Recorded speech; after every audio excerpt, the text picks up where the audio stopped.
Thumbelina. Once upon a time there lived a lonely old woman who longed for a daughter. The years had gone by and her dream had never come true. One day, sad and desperate, she decided to visit a good witch. The witch took pity on her and gave her a tiny seed. Plant this in a flower pot and you will have your wish. The woman did as she was told, and after 1 week a beautiful flower grew. In the centre of the flower was a tiny child with golden hair. The old lady was delighted and picked the little girl up and gave her a tiny hug. "I will call you Thumbelina," said the lady, "for you are no bigger than my thumb." Thumbelina and the old lady lived happily for many years. The girl slept in a bed made from a walnut shell. She loved the old woman very much. One night, when the old lady was asleep, a giant toad hopped through an open window and kidnapped Thumbelina. "You are a pretty little creature," said the toad. "You will make the perfect bride for my handsome son." When they reached the toad's pond, she sat Thumbelina down before her son. Thumbelina began to cry. He was scary, slimy, and covered in warts. Thumbelina just wanted to go home. The next day, while the two toads were making wedding arrangements, they left Thumbelina on a lily pad in the middle of the pond. Some fish heard her sobbing and nibbled through the lily pad's stem to set her free. Thumbelina floated down the stream for a long time, past woods and fields of flowers. She was happy to be free from the toads, but was scared she would never find her way back home. Suddenly, a beetle swooped down and grabbed Thumbelina by the waist. He flew her into a tree, saying, "You don't look much like a beetle, but you are very pretty." The beetle's friends came to see Thumbelina, but they weren't very pleased with her. "Look how ugly she is," they said. "She only has 2 legs, and where are her feelers?" The beetle did not want to be seen with her after this, so he placed Thumbelina on a daisy in the forest and left her there. Thumbelina wept for hours.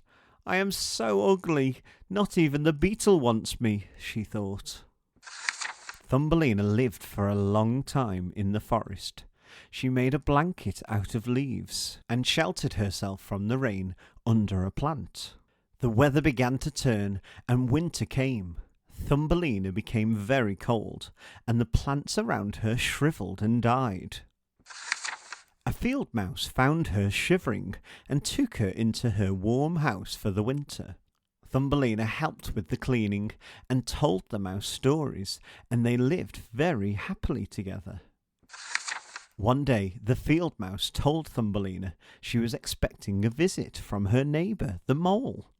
"He is very rich and has a much larger house than mine. If he will take you for his wife, you would be very well looked after." When the mole visited, he could not see Thumbelina as he was blind, but he was enchanted by the sound of her beautiful voice. For many weeks, Thumbelina visited the mole in his tunnel to keep him company. She told him stories of the flowers and the sun, but he did not like the outside world. He liked to be in his dark, damp tunnels underground. One day, when they were walking, they came across a bird who had fallen freezing through the ground into the tunnel. Thumbelina was sad for the bird and nursed it back to health. The bird was a beautiful swallow. When spring came and the swallow was fully healed, he thanked Thumbelina for saving him. "Come with me," he said. "I will fly you out of this dark hole into the sunshine." Thumbelina sadly refused the bird. She didn't want to leave the field mouse without saying goodbye. The mole, who had grown very fond of Thumbelina, asked her to marry him. Too scared to refuse, she accepted.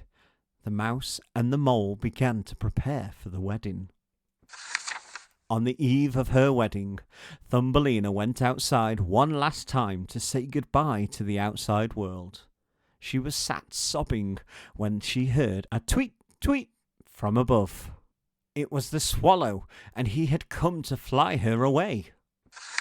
The bird carried her far away to a beautiful meadow. Thumbelina asked to be placed on a lovely white flower. The bird flew her down and placed her on one of the flower's large white petals. Thumbelina gasped. There, in the middle of the flower, there stood a handsome young man, the same size as her. The tiny man was in fact the prince of the flower fairies. The prince and Thumbelina fell in love. He asked her to be his wife, and they were married and lived happily ever after. This was the story of Thumbelina. For more fairy tales like this, make sure to check out the Twinkl YouTube channel. Thanks for watching and listening.